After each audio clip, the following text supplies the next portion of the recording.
Mr. Speaker, for giving me this chance. Mr. Speaker, I want to join the rest of my colleagues in agreeing and congratulating our colleague, Senator Falada, who is slowly by slowly carving out a niche for herself as a digital senator.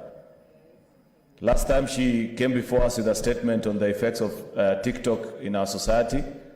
And today she has moved a little bit further and brought to the attention of the House the effects of the various social media platforms in our society and the need of what we need to do as a society, Mr. Speaker. Mr. Speaker, while congratulating our colleague, I wish to urge her further to take on the comments that have been made by colleague senators in contributing and actually fine-tune all these proposals into amendments of the cyber security bill that we passed in this House, and the National Assembly did what they do best, Mr. Speaker, which is to do not very kind things to our bills, Mr. Speaker. I had to be careful on the language that I use sometimes. Mr. Speaker, you know, given the work that I do elsewhere in this parliament, sometimes I find myself in difficult situations of balancing between being a senator and their representative elsewhere also.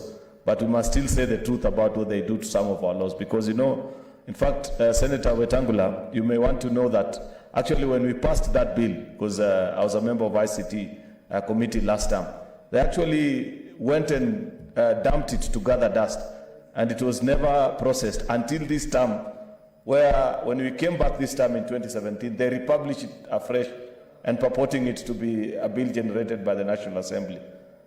Completely went ahead. Mr. Speaker, back to the topic that we are discussing. If you're a keen follower of news, Mr. Speaker, you'll realize that the government of France yesterday fined Google, the leading global tech firm, 500 million euros for copyright infringement, Mr. Speaker. That is how serious governments are taking and putting to task some of these global conglomerates and tech firms that look into the rest of the world without any consideration of the effects, because many of them, to them, it's just a business. So long as people are advertising, they are fine with it, without taking proper detail and considering what are the effects of the work that they are doing. Mr. Speaker, many Kenyans do not know that even when you make a simple tweet, and my friend Murkomen here is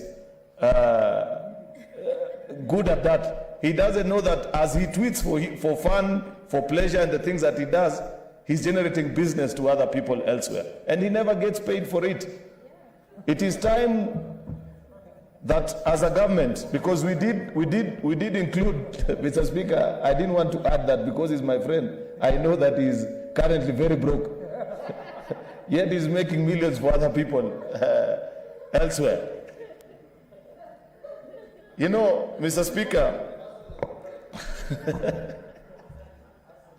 that's why we are talking about bottom-up economy, because we need to teach hustlers like him how to make money, Mr. Speaker.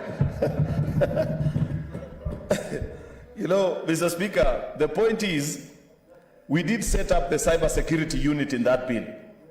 But given the challenges of this republic, knowing that our economy is not doing so well, we need to think, and this is a challenge to Senator Falada, of how we can generate revenue for that unit through imposition of taxes on many of these platforms that get contents from Kenyans free of charge.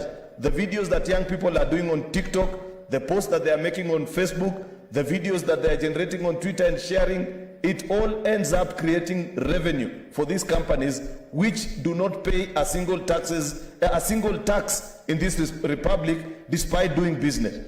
In fact, Mr. Speaker, Senator Falada will help us better, because our government has a way of tracking and ensuring that we get a report, and I'm sure it will shock the country, of how much in revenue Facebook, Twitter, TikTok, Google have generated from the borders of Kenya. You'll be shocked, Mr. Speaker, that they do not pay a single shilling in tax. Those are the areas that we need to tax, as opposed to taxing bread, as opposed to taxing unga. The people in Treasury needs to think better. There are avenues through which we can generate revenue for this country and use the revenue that we are generating to cure some of the social ills as are being enlisted by our colleague Senator Falada this afternoon. Part of that money you ring fence it, Mr. Speaker, and ensure that it goes to the cyber security unit, which will crack down on all these vices that have been listed by our colleague senator. Therefore, I want to, while supporting her statement, I want to urge her to do further research and come up with good proposals of amendments to that cyber security bill that was passed in this House, Mr. Speaker, so that we are able to actually stem and put a stop to all these vices that she has listed, because